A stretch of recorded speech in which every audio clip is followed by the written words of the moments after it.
శ్రీ మహాగణాధిపతయే నమ శ్రీమద్గురుభ్యో నమ శ్రీమాత్రే నమ.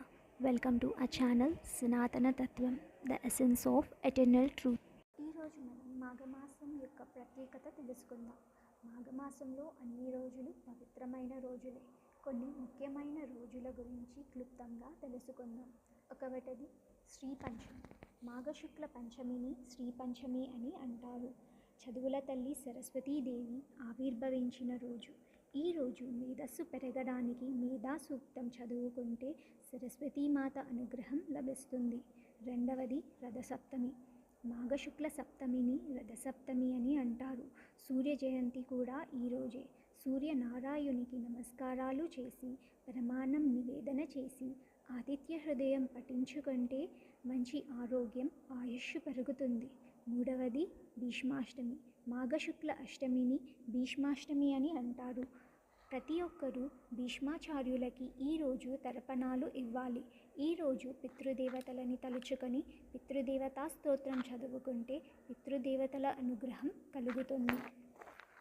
నాలుగవది భీష్మ ఏకాదశి. మాఘశుక్ల ఏకాదశిని భీష్మ ఏకాదశి అని అంటారు.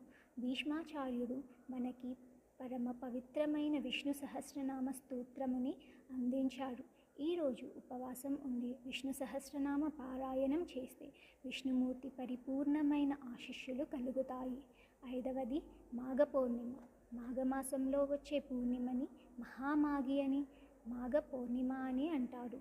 దాక్షాయిని అమ్మవారు దక్షునికి సముద్ర తీరంలో దొరికిన పవిత్రమైన రోజు. అలాగే శ్రీచక్ర అధిష్టాన దేవత లలిత అమ్మవారి జయంతి కూడా ఈరోజే. పౌర్ణిమ రోజు చంద్రుడిలో లలిత అమ్మవారిని ధ్యానిస్తూ లలితా సహస్రనామ పారాయణం చేసుకుంటే అశేష పుణ్యఫలం లభిస్తుంది. ఆరవది మహాశివరాత్రి. మాఘకృష్ణ చతుర్దశిని మహాశివరాత్రి అని అంటారు. ఈశ్వరుడు లింగ రూపంలో అవతరించిన పవిత్ర దినం.